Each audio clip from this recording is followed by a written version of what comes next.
Okay, I'm here.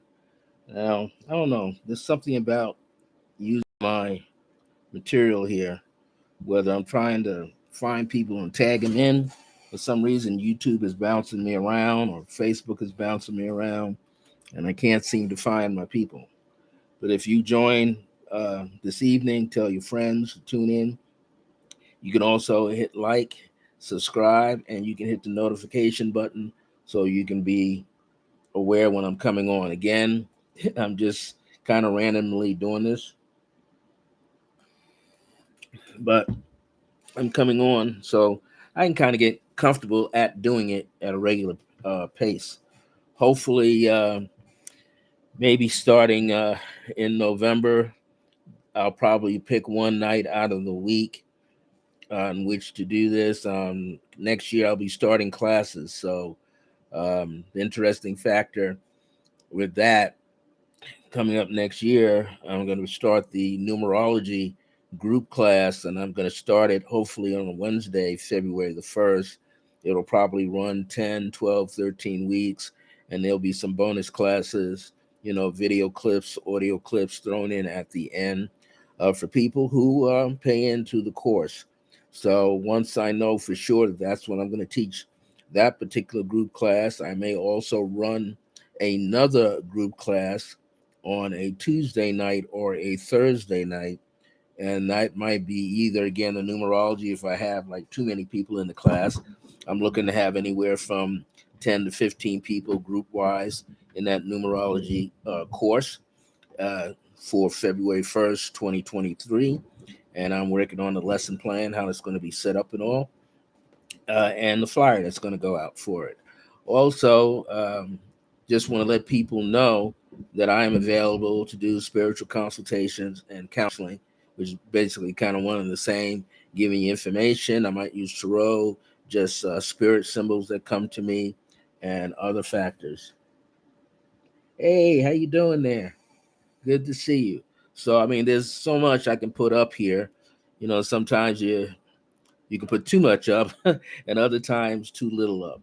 So I never know the exact time when I'm coming on because I'm basically kind of keyed in and listening to whatever my ancestors are telling me to do, my immediate ancestors and many of my spirit guides.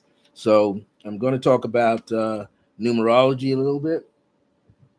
And excuse me, I may talk about decree and it shall be. I'm going to bring up some tidbits from my different books that I have out there on Amazon. I may talk about crystal. I may not talk about crystals tonight, but I'm going to devote one particular time to talk about crystals, especially selenite. That's my main gem that I like to work with, and how you all could use selenite in your life, whether you're a Reiki person, a pranic healer, massage person, how you can utilize it for yourself or activate some things like your various chakras, and using selenite and how that's really connected to your body. And, in fact, since I'm mentioning it, people, we might think of, I have this idea, I'm going to go out and buy a gemstone. Well, we know that there's a lot of mineral elements within the gemstones, the natural gemstones. So when you have this, say, urge, and I mean a strong urge to go out and seek out selenite, that's because your body is already carrying within it the trace mineral, which is selenium, selenium. Of course, you might get it in various foods from broccoli. I know spinach has it. People like eating a lot of seafood. That's shellfish. It's in there, just like the zinc is in there. So you're craving for it. I think Brazil nuts carry it. And so you're craving for it. Your body's craving for it. And so that's why you're going out and you're getting it. So at another time, I'll have to set that up where I'm going to talk about selenite in the different ways in which you can use it. I wrote a book about it. That's part of it is a channeled book on selenite and a few other things. So I am going to talk about numerology tonight. Now, of course, there are a variety of systems out there. People either will use the modern numerology alphabetical system or what is called the modern Chaldean system. And my good longtime buddy, Lloyd Strayhorn, he teaches both just like I do. He usually brings you in his beginners class, the modern method, value system, and then advanced, he'll bring you the Chaldean. What I kind of do, and it's just a habit, I like bringing you both. So you get to see what both look like, and then you can make comparisons between, let's say if you're looking at your name or someone's name or the name of a business or corporation, you can, compare and see what the numbers are if they seem to be different. Usually the first five letters, A, B, C, D, E, F, well, that's six, but up to E, they have the same values in both systems from one to five. And then it switches around after that. So numerology is a good thing. And as I've been telling a lot of people, and let me slow down, I get excited and I talk fast. A lot of people, if you're working computations like with astrology, numerology, if you're doing other things where you got to do calculations, um, these systems, and this is my experience, and it may be yours too, these systems kind of open you up. I'll say it again. These systems, these methods open you up. And what happens is a person grows deeper in the study of themselves and their environment. And so people ask me sometimes over the years, which system is the best? Well, either one works. It's a matter of preference. You just got to work both of them to get comfortable with them. And then what works best for you, that's what you do, because you never can tell. It used to be a long time ago. I remember I used to do charts when I lived in Long Island and I was up in Harlem at the Oak Tree of Life bookstore, and I would be doing an analysis on somebody's name. And let's say, if I'm not sure if I got this right, the woman's name was Dolores and her sister was Dolores because they were twins. Okay, now one of them and both of them were born under the sign of Capricorn. One of them got January the 8th, right on the button. And one of those names, no matter what they did, whether it was Chaldean or the modern numerology method, that first name added to an 8. It couldn't get away from it. Okay. And so people have used numerology to impact their lives just like they use astrology. And you can get real deep with the numbers the more you start working on them. As even as simple as it seems, you can get as deep as you want. Now, I know sometimes in my system, when I'm adding numbers, especially the birth year, I never drop off the two numbers to the left. I call those the governors. The reason why I call it the governors because they do govern that 100-year stretch, that century. So if it's 1900, 1900 governs from 1900 to 1999. So you don't drop it off because you need that to compute the rest of the numbers within the birth year or universal year or personal year to get the proper value. And that's why I kind of leave it in. Now, some people do drop it off. If it works for you, then work it. It's now, and reason why I say that if it works for you, work it, because if you're doing a counseling session using numerology, it's my hope that when you are doing that, that you're coming up with the proper analysis for the client. Sometimes we can take these shortcuts and then by taking the shortcuts, come up and be a little off in the analysis. Now, there have been times when I'm doing numerology, and Lloyd will tell you the same thing, when we're constantly computing these numbers and trying to add them up and making sure they're correct, you can sometimes make a mistake where you can have the wrong value at the end. But here's the interesting factor: the way you pick up on the energy and you start to interpret the number, when you make the correction, you realize what I just said anyway still fits. And you might ask yourself, well, how does that happen? If you were doing something and you got an 8 out there at the end, and the meaning that you gave was a 4. Well, sometimes that happens. That lets you know that the person, yourself, whatever you're looking at, is not really, hey there, how you doing, Rose? So you're not really attached to the number per se. What happens is you're attached to the energy that the number is giving off. So in most cases, you're not really wrong when you're giving the analysis the meanings to the numbers. And see, another thing kind of happens in numerology, like it does with astrology, like it also does if somebody's reading your palm. Okay, you become a storyteller once you get really familiar with what the numbers could mean, the possibilities of the meanings of those numbers. And they could take you all over the world, they could take you all over a person's life. You have to become the storyteller. You have to weave that information, and it has to make sense. So sometimes it's good if you are heavily involved in your numerology, if you know an astrologer and you get who's a good friend of yours, or someone ask them, hey, if I give you a couple of bucks, could you analyze this person's month, day, and year, and I happen to have their birthday, the time, and wait and see what that person says. In my previous year, I have one of my friends, she's still alive, she's, I think, she's almost 90 something years old, and she has her wits about doing astrology. She still does it.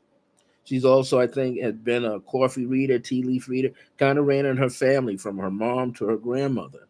And I used to call her up when she lived in Manhattan, and I would say, okay, I got these charts I just did, these basic numerology charts, but I want to make sure that I'm on point. So I'm going to give you the birthday information with the time and the city which they were born, city and state. She takes her ephemeris, she grabs all that information, and because she has the time of birth, now she can give me a proper analysis where she can tell me whether the information that I put out there about that person through their name and their date of birth, if it fits. And what we both learned was about 85, 90%, if we could use that as a percentage range all the way up to almost 100, it was on point. The personality I had down through the numbers, their emotional state through the numbers. I was picking up the intuitive force through the numbers, and it was showing up in their astrological natal chart. Or she would progress it to where it is now of the time frame in which I did the chart, and she would tell me it would be on point. So, you know, when I say that numerology is the shorthand of astrology, it's not just the numbers representing the ruling planets and the sun signs, but it's representing the energy of those elements at the same time. And if you study things very closely, and one of the things I find out with whether you're doing numerology or astrology or palmistry, these things are tied to what is the old-fashioned term mantic arts, because you got to use your mind. One of the things is that you don't have to be a natural psychic person. You don't have to be psychic at all. You don't have to be intuitive at all. You don't have to be empathic. All you're doing is learning what the numbers mean, learning to memorize some of the information. You're going to have to memorize a little bit. It's the same like if you were studying the tarot cards and the different types of cards. You may have to remember certain positive reflections and negative aspects of all of those cards. So you pick a few, three of this, three of that, and you get that in there. And then once you get comfortable using those, then you could branch out and add in more information. And it's the same with numerology. And in the beginning, numerology appears to be really easy to do, but you find out it's not that easy. Why? Because it really makes you work your mind. You're working your mind to the extent that everything that you're doing is going to make sense or no sense at all. So what I've learned to do, and this is only in the past 20 years, I've been involved with doing numerology since 1974. Since I'm into meditation, which I got into that first back in the 70s while I was in college, I've learned that sometimes I just need to get quiet and let the number talk to me. I might have some basic meanings about the numbers, but after a certain while, those are like baby steps, the basic meanings. So sometimes you got to let the numbers energy sit with you a little bit. You got to start contemplating or just leaving an open mind. You might say something like, well, I wonder what the number two really means to this person. If you were studying the numbers individually on your own and you're not trying to do an analysis, you would do the same thing. You would, I would tell people, and I do this quite often with my students, I'll say, you got the numbers 1 through 9. So after I give you some basic meanings about the 1, the 2, all the way to the 9, and give you about 3 on the plus side, 3 on the so-called negative side, then what I want you to do is begin to meditate on that information. Then I want you to look outside yourself. Look inside yourself to see if you see some semblance of those numbers, meaning in your life. Then go beyond your life to a family member, a relative, sibling, mom, dad, grandparent, co-workers, friends, your neighbors. See if you get some semblance in your mind of what those numbers mean. And what you want to do is make a mental note of it. Because you make a mental note of it, you start to remember more so how to implement the information about the number. You will do the same with all the single digits. Now, you don't always have to know what the compound numbers mean, but because you know what the single digits mean, you're taking two single digits to give you the information. So it doesn't matter if a person is born on the 1st or the 31st. You might go by the characteristics within the series of 1, 2, 3, 4, all the way up to 9, or you just might take what you see in front of you. You see the number 31, 3 over here, 1 over here. But what you might also see is this: to pronounce that number, you got to say two digits, 30 and then 1. So now you know you got to look at what 30 is, and you got to look at what 1 is. 30 is in the series of the 3. So now you're going to look at that.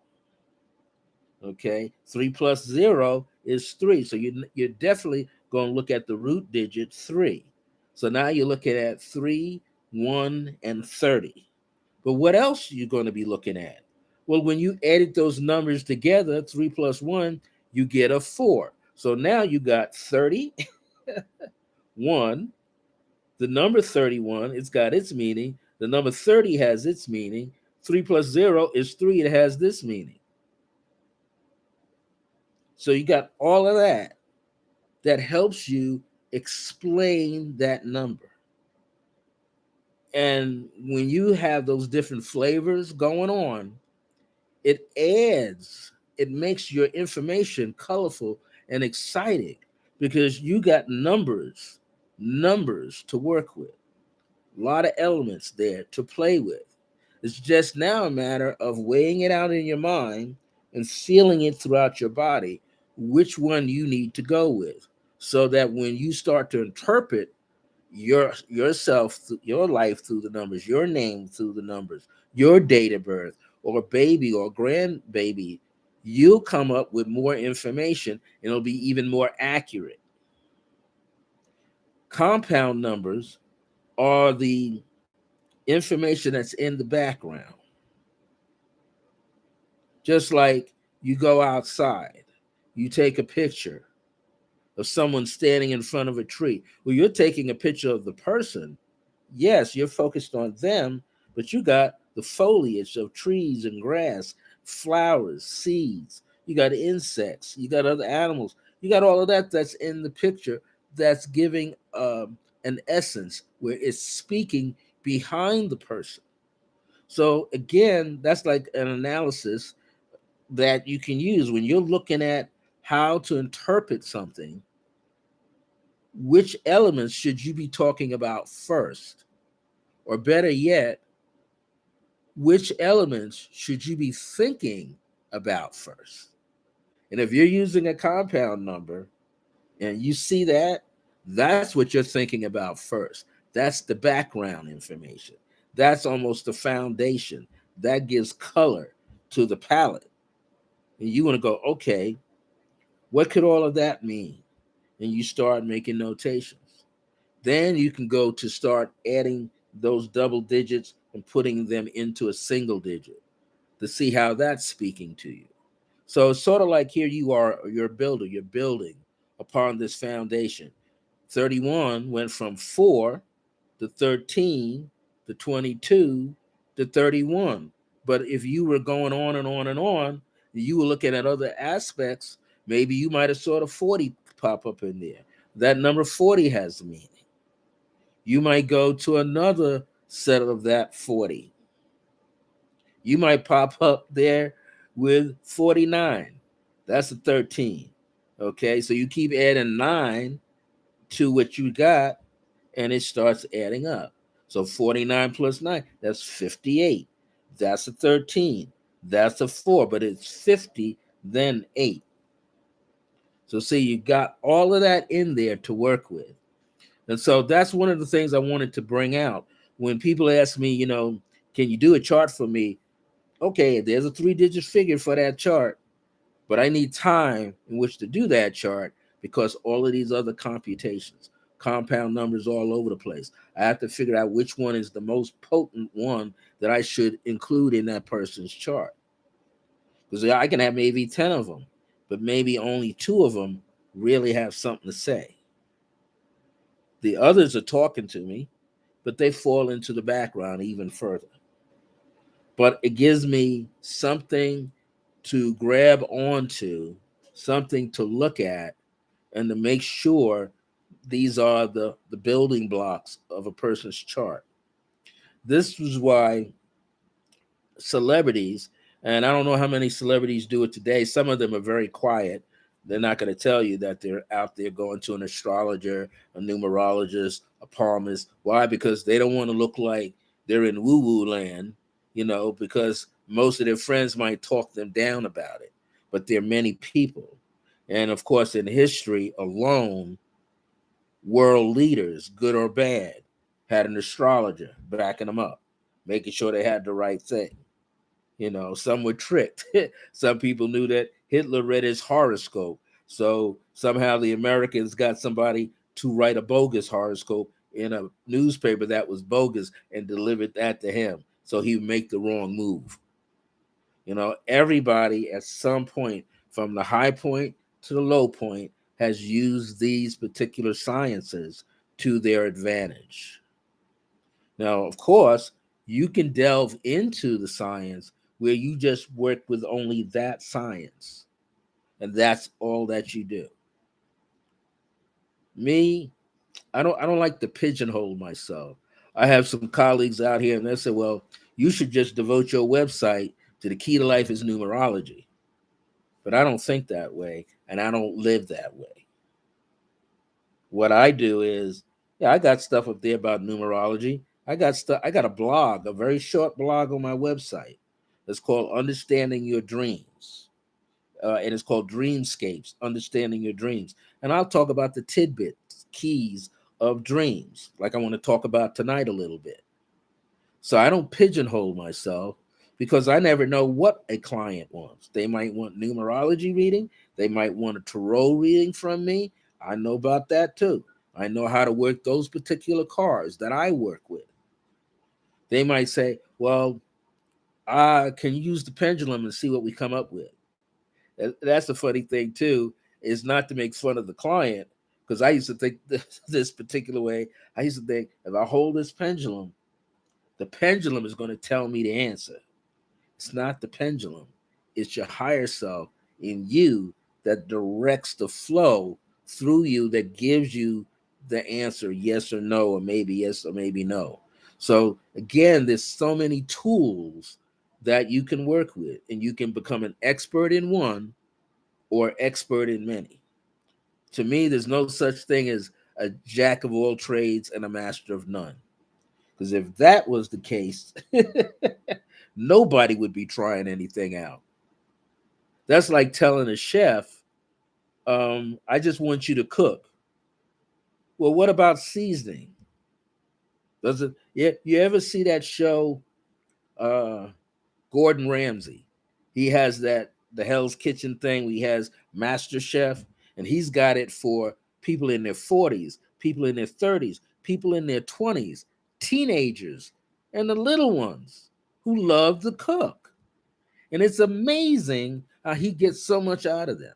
But look at them. They got to know how to season the food. They got to pick the right food. Then they got to know the flavors and what flavors work with each other, what flavors are in contrast, and what flavors you never put together. A chef has to know all of that. Not only that, they got to know baking time, prep time. They're not just a chef, they're everything. And above all else, they got to have clean utensils. So whoever's in that kitchen, bus boy, bus woman, whoever's in there, they got to make sure that stuff is clean, right? Because you can't serve something where somebody's going to get sick off the utensil. Well, it's the same thing if you're a numerologist, if you're an astrologer, if you're a palm reader, you want to do it well enough that you'll get out there and kind of stop yourself. Let me see a comment here from Spirit Wear Paquetta. Yes, I dreamt about my father that has transitioned, and I saw a tree with images of Native American. Now, hey, and I'm glad you asked that question because I want to talk just not just numerology, but dreams as well. Yeah, he's and Gordon, his background, he was a street tough kind of kid. He was a problem child who got into cooking, and it changed his life. And he just took all that anger, cleared that anger, and became the best that he could be. And he's got restaurants all over the world. I kind of like the one where they travel on the mobile route and they go from restaurant to restaurant and they fix restaurants in a matter of days or weeks. Okay, but yeah. So let's jump just to dreams. Spirit where Paquette said, I dreamt about my father that has transitioned. I mean, he's in the light, he's over on the other side, and I saw a tree with images of Native American. So, my question to you would be, do you have some of the elements of Native American in your ancestry? Or do you have a connection to Native American ancestry things? And I'm talking about from medicine wheels to dream catchers to, the different herbs that are used. Sometimes that triggers information. Was your father, what did he have an interest in that? Or is that a part of your family? Yes. Okay. So now, depending on the strength of your father's soul and higher self. Don't pray it that way. Like he's his soul and spirit, but he's also his higher self, which is higher than the soul, which is the reflection of divine forces. Then it would be like, okay, maybe he might be sending you a signal. He might remember that he's on the other side, but he could send you a signal to let you know that he's all right. Also to let you know, since you saw the symbol, you saw the tree usually deals with strength, strong sturdiness, and the branches, the connections. Like when you think of a family, the branches through your family, the roads that they take, the roots is the foundation, how they pull up all the nourishment out of the earth. So you might think, or I might think, that you got that dream to remind you of the strength that's built into your family, from your father to you, your mom, your aunts, uncles, your siblings, your grandparents on both sides, and life's experiences. And then it might be even more unique as to what kind of tree. Then you can look up that, what kind of tree it was. Was it a pine tree, evergreen tree, cedar tree, juniper tree, maple tree? All those things have different meanings. So you start looking that up. It had the images of Native American on it. So you want to look at the various images if you can bring out the details. That's telling you a story. And it might be adding to who you are in your life right now. Yes. So you want to look. Now, get this. Just like in numerology and astrology, there are layers. When you're looking at dreams, there's layers to dreams. There are layers to them, layers of truth that is giving you information. It's going to tell you something about your mental state. It's going to tell you something about your physical state, mental and physical, emotional state, or emotional wellness. Okay, who you are spiritually, who you are metaphysically speaking. It's going to go on and on and on. It's gonna bring to you chords and streams of wisdom that you might need to latch into, or you might be able to absorb back into your life and put into motion for yourself. Okay, the trunk was big and wide. That's power. To me, that's power. Big, big trunk and wide. Can you imagine if you look at a tree stump and you look at the rings? The further the rings are away, represent the number of years that tree has been growing. So, as a wide tree might be suggesting maybe hundreds of years, within hundreds of years of his transition and your life, there's a lot of things spiritually going on that you might be able to latch onto to get a further understanding. Now, even though that came up in the dream, okay, and it's snow in place where it shouldn't have snow, then okay, see, that's something else. Now, snow is sometimes purification, but when we think of snow, we think of iciness and coldness. So it might be telling you within your life, or perhaps within his life, or your relationship to your father, you might have had some icy patches, some times where you weren't communicating clearly. So it was just a reminder. Now, the interesting factor is when we are having dreams, we could change the outcome, like how we're experiencing that dream in our waking state. So we can start to look at in the dream where we need to make the changes once we understand. Now, sometimes you may not be able to go back to the dream when you're fully awake, but what you can do is you can use your moments of meditation where you meditate for 20, 30, 40, 50 minutes if you can sit that long, and you start tuning in to what you saw in the dream. When you're able to do that, your body takes you through the same feeling that you had when you had the dream. Like you may have saw the snow and had an icy feeling. Another meaning for that, when you're getting an icy feeling from a dream, in a waking state, sometimes you get an icy feeling in a waking state. That spirit is around. So you just answered yes. Then we did at that time. Yeah, he had like an iciness, ice patches. So he might be saying his higher self to your higher self might be projecting. Let's not continue with that. I'm not really dead. I'm just not on this physical world. I'm not beyond the physical veil where you're at.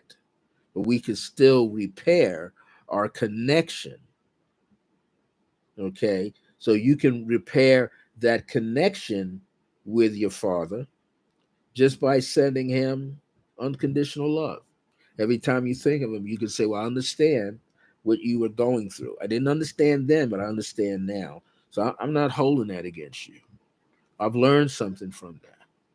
And whatever you can learn from that, you can apply that in your current life. You can apply it with a business partner. You can apply it to a marital or romantic partner, a neighbor, a friend. We're going to have some icy patches.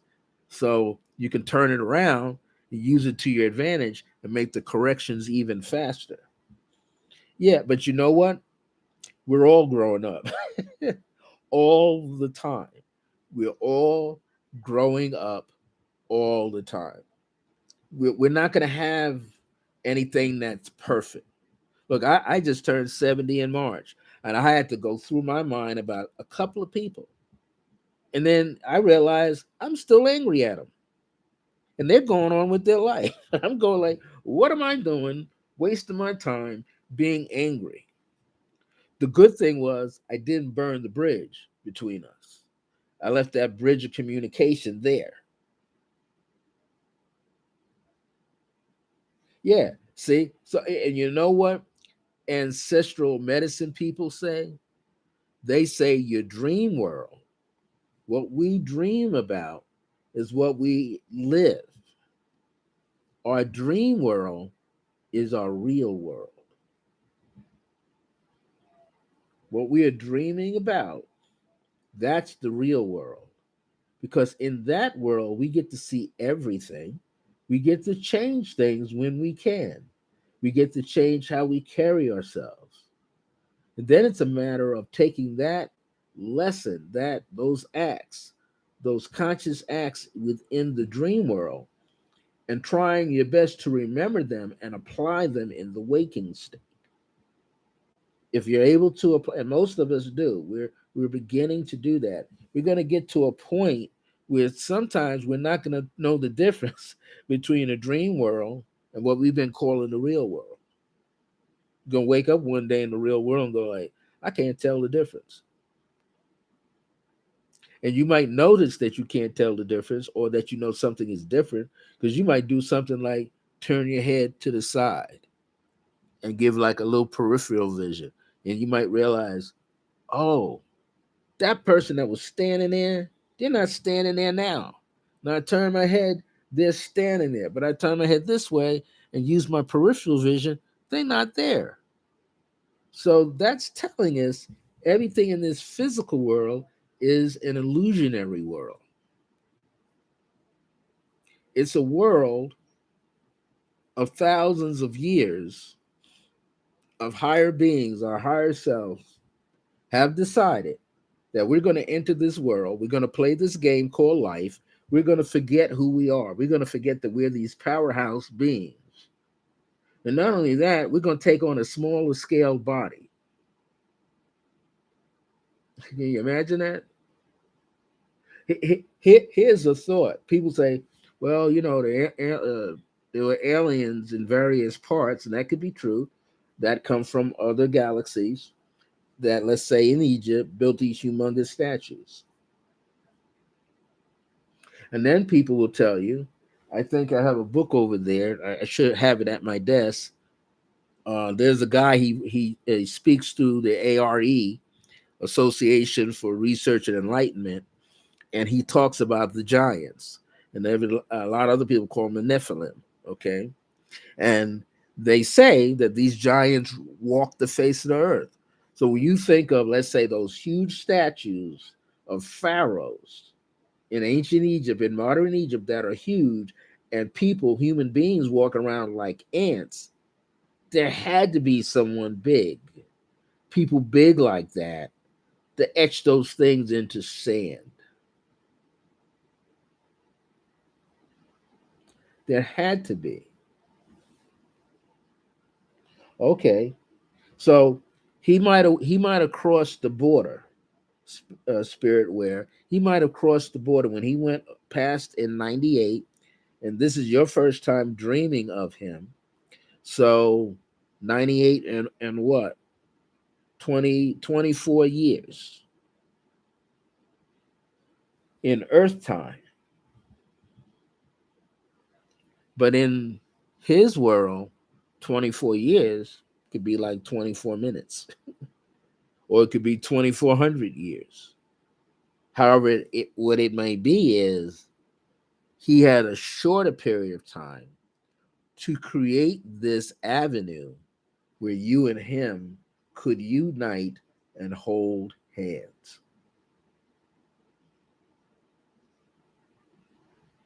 Can you imagine that? So, in some aspect, time, man made time, does not exist. Man made time does not truly exist because in the spirit world, there's no such thing as time. Not man made time, not in increments, it's on a much bigger scale. So that's why we all work so hard to say the word now. Everything that we're experiencing is right now. Even though the object of the game on earth is to forget all the spiritual stuff and maybe take just a few hints of it with us into this earthly plane. And then we're supposed to find, like Johnny Appleseed, we're supposed to find all these little trinkets that we left behind. Some of us find them, some of us don't. But we might have certain people playing certain roles in our life. And as they play those roles in our life, they are replanting the seeds so that we could see them, so we can start bringing things together. That's what we want to do. We want to sow the seeds, but we want to bring everything together.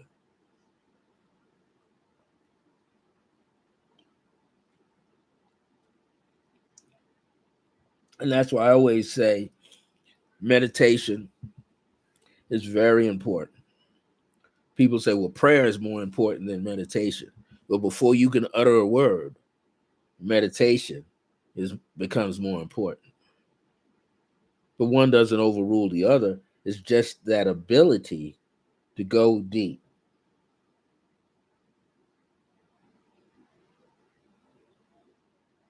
2498. Oh, 2498 was your birthday? 249. Oh, that's when he transitioned. He transitioned on February 4th. Okay. He transitioned on February 4th, 1998. Let me take a look at that. He transitioned. This is your dad. I'll put, let me get your name as you use it here.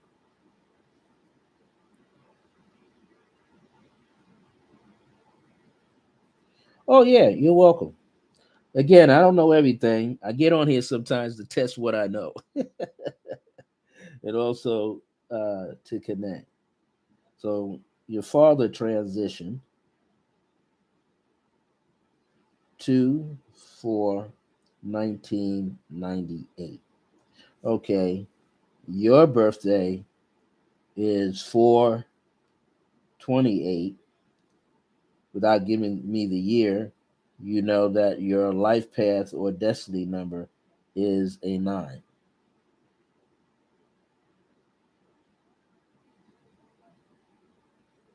Okay, you're saying no, no, no to what? Did I miss something?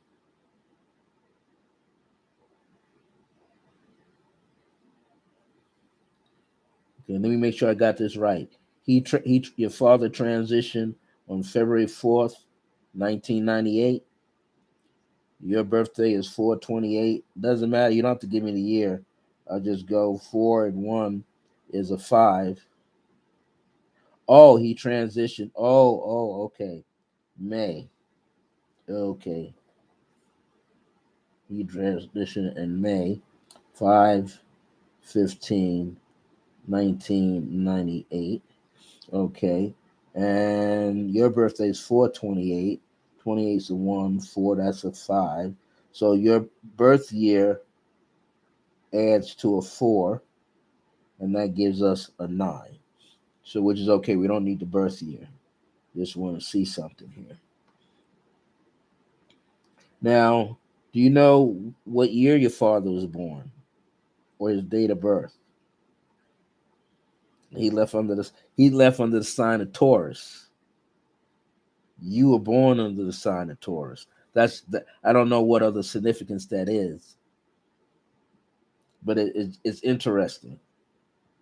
He left out on the 15th day. So 515 is 20. And that year that he left was well, 1998 is a 9 year. Yeah. 1988, but we add it together. I think I got it as a 2. Let me just make sure. Okay. I'm doing it too fast. This is what I say. Sometimes you could do numbers really fast, right? The 98 is a 17, and the 19 is a 10. That's a 27, which is a 9. So he left in a universal 9. This is just association of numbers. Your life path or destiny number is a 9. Okay. Now we take that 9. This is what it'll be universally speaking. Yeah, you're Taurus. And then, I didn't mean to say that your birth year is a 9. The the year that you were born, I'm just putting it in here. The year that you were born adds to a 4. You see, without you giving it to me, I know it adds to a 4. It has to, in order for us to get the life path, or what I call the destiny number, a 9. Because 4 plus 28 is 32. 3 plus 2 is 5. So you subtract 5 from 9 is a 4. So your birth year adds to a 4. And I just wanted to see now the universal year for your dad's transition, 1998, produces 2018, which is a 2, and then the month of May was a 7 uh, universal month that he left, and the 15th day, which is 6, was a 22 or 4. He left out on a universal day 4. That's powerful during that time. So now what you would do is technically you look at to see what day, as a numerologist, you will look at to see what day, month and day and year he was born, just to see what the numbers are saying, what kind of numbers appear. But here's something about when we're studying numbers, or like when we're studying astrology. You don't want to become overworked by the calculations. That's why I always employ meditation, because sometimes you're adding and you're adding and you're adding. Now, there are people who have created software. I remember, like, I think it was 20 years ago, 30 years ago, when I first met Lloyd, someone had put together software for him so he can make all these calculations. I don't know if that person is still around, but there are various programs where people make these things, and you can calculate, anything from a universal year number, day or month, right down to a personal year, day or month, which is kind of cool. I always like to do the computations on paper and in my head. Why? Because it makes me think more. And as it makes me think more, then it causes me to go deeper. And this is how you get what we call a breakthrough when you're working on numbers. And the breakthroughs do happen. Yeah, 1228. Okay. If that was his birthday, well, you and him shared a 28 together. 1228. He's Capricorn. Yeah, he's Capricorn, which is Earth sign, Earth cardinal sign, and you're a fixed Earth sign, and you both share the element of Earth, and you both share the numerical day of birth, which is 28. So you have some things that you do have in common, which is very interesting, and also the fact that He's born in an earth sign, cardinal earth sign, and he left in a fixed sign. And you're born in a fixed sign. So you might say, yeah, it's cool. He left in a sign that made that we might say that taking that element of Taurus, sun sign that you're born on, the sign in which he left the planet, strengthened him when he went through the veil to be who he is now. And here, some 24 years later, you get a dream about him. So sometimes if a person has difficulties on this side of the veil, we could very well say whatever difficulties that they had here, they're going to work them out on the other side. And apparently they got worked out on the other side, because I would say he sent you a dream from his higher self on the other side to your higher self. A dream was sent to you that lets you know he's okay. He says thank you, and you're holding hands in the dream, and the trunk was wide and broad. He got stronger. He got actually stronger over that 24 years of human life on this side in the light. It strengthened him. And then the meaning of the number 24 in numerology is about someone who can administer information, administer wellness, healing, administer ideas, administer direction. He received a lot of direction. And I'm just going to make a conjecture here that even you and him may have some rough moments. He learned a lot from you, and he's applying it to correct the soul plane, the teachings of lessons that he left behind on the soul plane that he has to balance out. So it was a good journey for him. And it was a good journey for you, because you learned some things about yourself in dealing with him. And now the higher selves brought you together in a dream where you're holding each other's hand. So something got worked out. That energy was necessary. And you're no longer carrying the burden of worrying about what happened. The wellness took place, and you don't have to carry the burden anymore. That kind of frees you up to expand your awareness about things and about your direction and where you're striving to go in your own life right now. Excuse me for a second. Living here in the Southwest, and everything can affect this. The dust. I'll have to close my windows. I have a new filter in my apartment here, so that's not doing it. But anyway, these are different ways. And dreams give us tons of information and ways for us to figure stuff out. Wow. Like that. Download for forgiveness. And who you're really forgiving. You're really forgiving yourself first, so that you can release all of that energy that you may have been carrying around.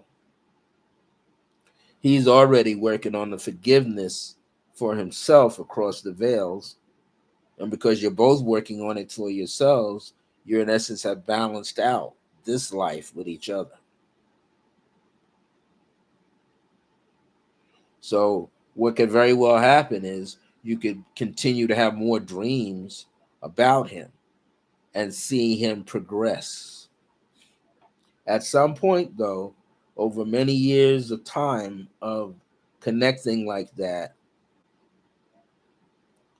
as he's elevating in the light, you may notice some differences. And it'll be a joyful notice of differences. You realize, yeah, somebody's energy is shifted. Oh, he's got more expansive. Oh, in the light that's around the form, where you don't have to see the detail of the body, but you do make out the eyes and know it's him.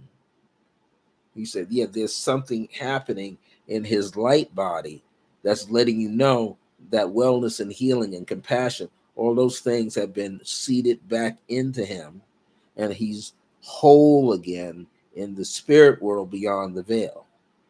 Now, when he sends you information, signals, gifts, ideas, whatever he's using to help you supplement your life on this side, whatever he's been improving upon, you're improving upon at the same time. Everything around you is changing because of the work that you and him did on this plane together, good, bad, or indifferent.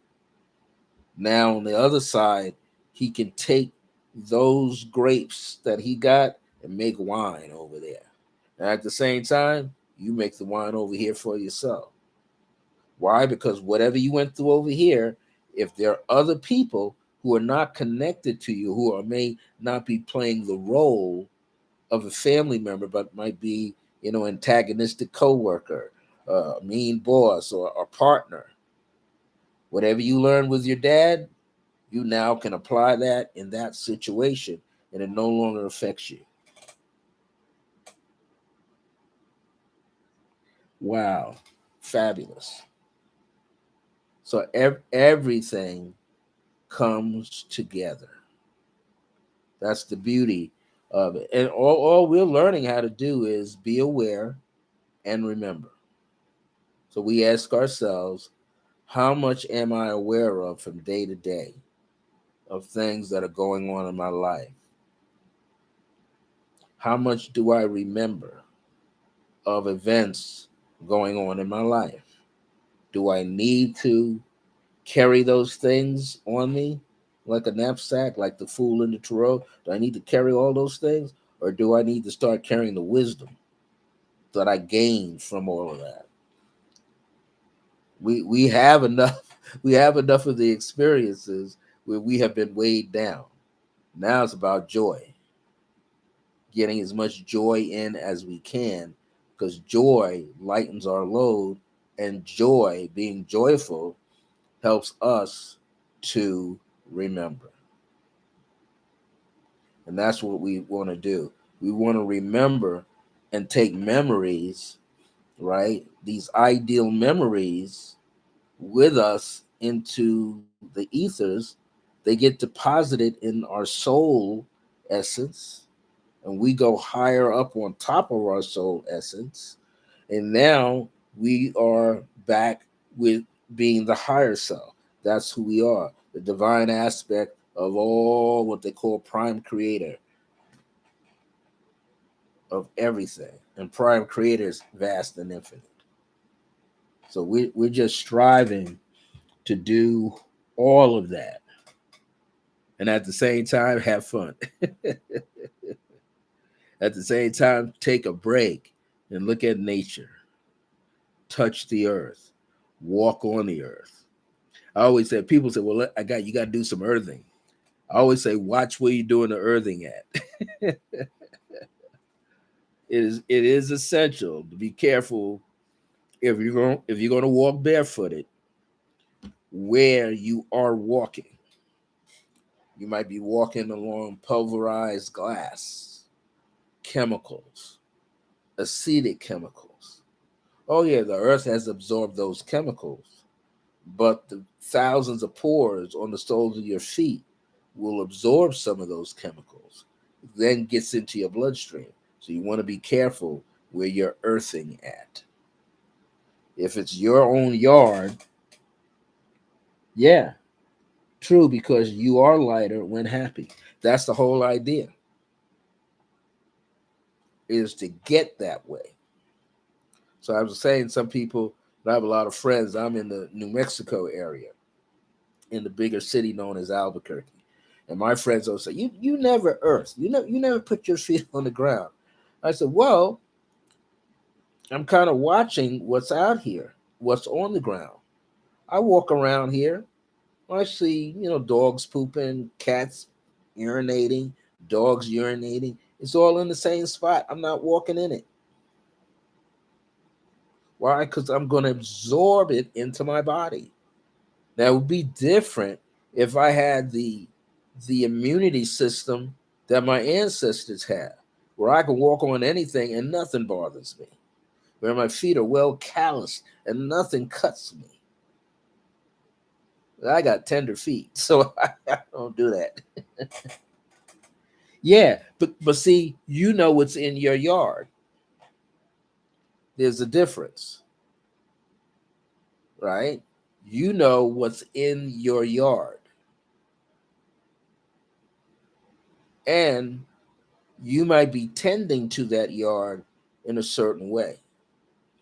Here's the key factor: when you can earth and walk like that, ground yourself and walk upon the earth, that, yeah, your daughter. So what can happen is your mind, the keys of, like, say, forgiveness and compassion, not only held in your mind and your brain through your thought process, but in your heart and throughout your body. If you're carrying all of that that's within you, you can sit in the grass, meditate in the grass, put your feet on the ground, and you could change the earth. Or I would say that the earth responds to you, because the earth is an intelligent, organic system. It's got what in there? It's got worms in there, got little bed bugs in there. Well, not the bed bugs, but it's got all kind of bugs in there. It's got bacteria in there, and it's got positive bacteria. So you could sit, you could walk, you could place your hands, you could work in the gardening of your backyard, because you have so much love pouring from you into the earth that that ground is going to communicate with you. It's going to turn green for you, because it can feel all of your love. It's going to cause the plants in your backyard, your shrubbery in your backyard, to grow. You might be sitting on a lawn chair and look down over a period of time and notice, hey, the plant that was leaning in that direction is leaning in my direction. Why? It's an intelligent organic force. It knows where light is, it knows solar light, and it knows your light. And it says, I got the best of both worlds. I got that light, and I got his or her light right here. So I'm going to lean in there. There's that guy that wrote a book, Hidden Messages of Water, Isaru Emoto, I think that's his name, a Japanese scientist. And he talks about in there how that everything has consciousness. This is what he's learned. Everything has its own consciousness. Water has a consciousness. Water has a consciousness. So you could write something on a piece of paper. You could write something on a piece of paper, and the water will absorb the energy of the word that was written on the piece of paper. Can you imagine that? The water around the world has consciousness, not just where you're at, but thousands of miles away. It has consciousness. Yeah, it knows you. It gravitates to wherever that energy is. So in this guy Moto's book, The Hidden Messages of Water, he was saying there's consciousness of everything.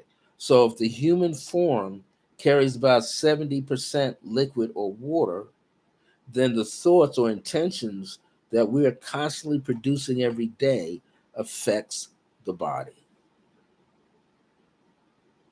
So you might have a little scratch in the skin, a little tear in the skin. After you clean the wound, you might put a band-aid on it, but you might begin to realize,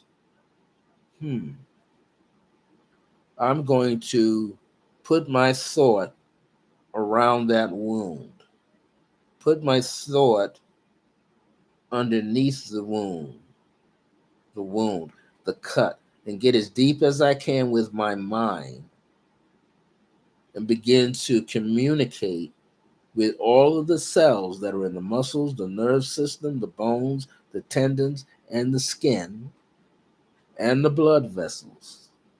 And I'm going to begin to communicate or have a connection that's very clear. And you'll know when you have the connection because there'll be some sparks going on. I was working at something, I had two little cuts that almost became big cuts on my left foot and my right foot. I got together with a Reiki master friend of mine, and he used crystals. He used crystals that he had at home and told me, pick my favorite crystals and point them toward the wound. Then he told me to lay back on the bed and just open up my mind, open up my heart. So all I could see was the inside of my foot, which I normally do. I normally get going, but it was better with him because we were both were doing it. And then something happened with the right foot, but I didn't need to call him for that. Already knew, go inside. But now what I had learned to do, the process of the right foot healed faster. Well, not as fast as the left, because he healed that left foot working with him. We healed it in 1 week. Things got back to being normal. And then I was able to take over myself and stay on the inside of my foot, not on the outside. I don't care what it looked like on the outside. I was only concerned with the inside. And I did that the same way with my right foot. Some days I would walk around with my shoes on. I go, wow. Why? Because I triggered a spark with the nerves and the muscles growing from the inside out. The electrical shock, I was feeling it. Sometimes I think I might have been overreacting. But nonetheless, after 2 weeks, guess what? The skin has healed from the inside to the surface. All the old scaly stuff is falling away. And now, for the past, when the wounds closed up, I didn't do it when they were open. When they were open, I used natural shea butter around the outside. I didn't get it inside and around the outside, just a little bit. And as time went on, when they closed up, I put real shea butter lightly into the skin. And now today, them bad boys are looking like regular skin. So it was proof that it's done. The body can heal itself, and you can put the mind in the body.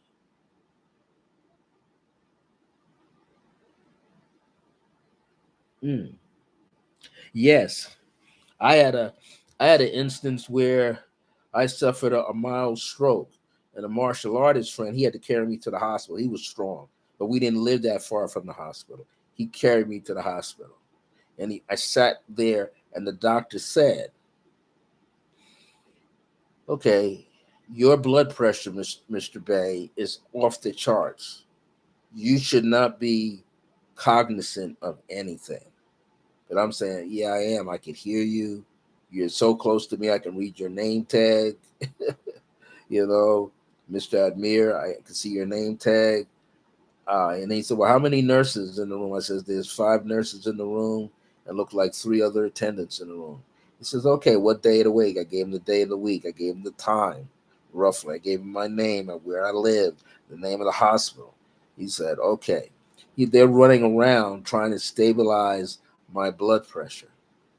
And then I learned, because I had learned some Tai Chi many years ago, prior to that, about 10 years of practicing Tai Chi back in those days, I said, I need to practice some Tai Chi in my mind. And I started going through the moves in my mind. And I went through them deeply, so deep that I triggered the blood pressure that was way, like if the chart was here and the base was here, I took it from here, all the blood pressure. I took it all the way down. And it took about an hour and a half. but I got the blood pressure down. He went through the curtains and asked my friend to come here because we're in the emergency room. He said, "What is it that your friend does?" Because he should have been dead hours ago. He should be on his way reeling to the morgue. And my friend said, "Oh, he practices Tai Chi and meditation 3 or 4 times a day." He said, "Oh, okay, everybody. We don't have to run around anymore. The patient is controlling his own blood pressure. We are very powerful beings. And with this, as this energetic gateway of the 1010, you know, it's like things going back to zero. We're starting fresh, starting brand new. We're changing the clock on our destiny. We're changing, we're becoming like Deepak Chopra wrote a book called Ageless Mind, Ageless Body, Ageless Time. I mean that you grow in a sense of infinity. Doesn't matter. You can drop weight or gain weight. You're gonna maintain your health. You're going to trigger the cells, and then you learn just like so you learn just like in a relay race, cells dissolving, new cells coming into play. So then what you realize, okay, then every 6 or 7 months, my organs have a new body of cells. Not only do my organs have it, but the cells in the bloodstream, the cells in the nerve system, the cells in the muscle, the cells in the skin, the bones, the bone marrow, the tendons. Goes on and on and on. So once we trigger it, once we can get there, things become easier. One of my guides told me that the older we get, the younger we should look. The older we get, the younger we should look. So we should look younger, like I'm 70. I'm still working on it. I want to look like, or maybe change everything to a certain degree.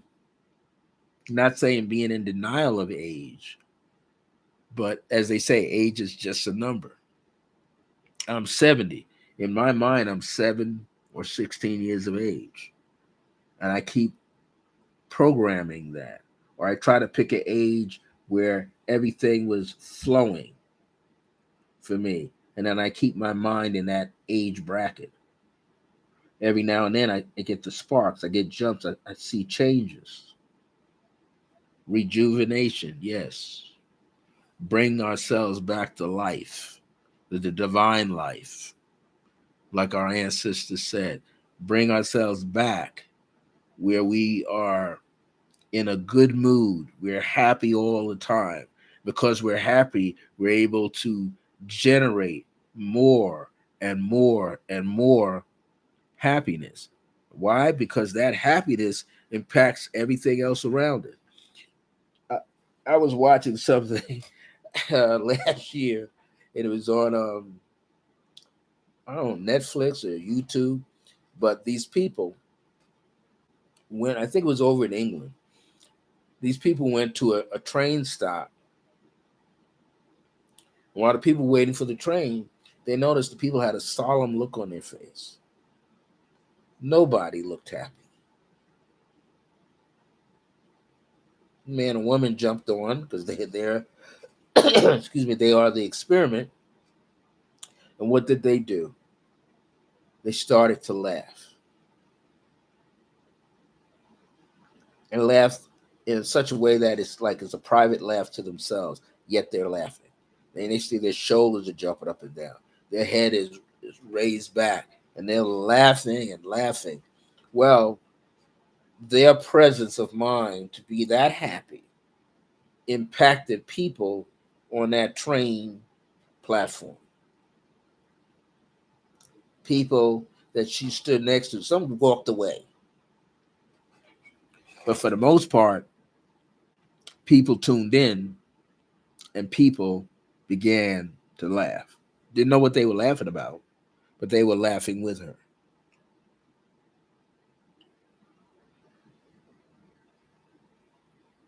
So, can you imagine if you can impact other people with a laugh, how you can impact that with yourself? There's something called laugh yoga. I just had a friend that transitioned a few days ago. I just found out here in Albuquerque. But when I met her in 2016, she was what they call a certified laugh yoga coach. And I said, a laugh yoga coach? People get certified to teach somebody how to laugh? But it was funny. She had all the right tools. And at the end, she played that Louis Armstrong song that talks about the world and the joys of the world. And that's what we meditated to. But she said to use these three words: ha, ha, ha. You wait, you feel it. Ho, ho, ho. You absorb that, and you go he, he, he. I tried it with a father and son team. The son is now a freshman in college. The father is an educator. The mother is a child psychologist. Father is a principal of a grade school, high school. And I had he and his son laughing profusely one Sunday morning on a Zoom call. I had them both just laughing. So the laugh starts like this. And if you do it with more than one person, you can have a conversational laugh. Because as you laugh, you turn to the next person and you start laughing. They absorb themselves emotionally, not mentally, but emotionally. And with their physical body, they begin to laugh. So it's like this: ha, ha, ha, ho, ho, ho, he, he. Let me get on my headset. I don't know if you're hearing me. I just realized I took it off, but you are hearing me. So I need to put it on because I got too much noise. So you go ha ha ha, ho ho ho, he, ha ha ha, ho ho ho, he, ha ha ha, ho ho ho, he. Now the key is not to think about it too much. That's the key. Not to think about it too much. Just do it. Ha ha ha. Ho ho ho. He. Ha ha ha. Ho ho ho. He. And then what she said to make it come out more is that you think about something that makes you laugh, something that's funny. And eventually, if you're able to do it just right for yourself, you start laughing ecstatically, almost uncontrollably. But that laughter is releasing endorphins in the brain. The endorphins give you the joy, as they say, the joy fluid, the joy points. And the whole body is triggered by the brain picking up through those endorphins, those signals for you to laugh. And it starts sending that message through the entire body to laugh, to just uncontrollably laugh. Yes, it sends out, it's like a ripple effect. It's like you throwing a pebble into a placid lake. Yes, and it massages the abs. And guess what? Not only that, it opens up the energy in your chest, in your back, in your hips, in your legs, in your arms, your feet. You get these blockages that we have, which are like hurdles, no longer affect us. And we're able to laugh freely. Just like people go to a dance and you go over, you ask somebody what they dance with you, and everybody shrugs. But you came to dance, not to show off, to have a great time.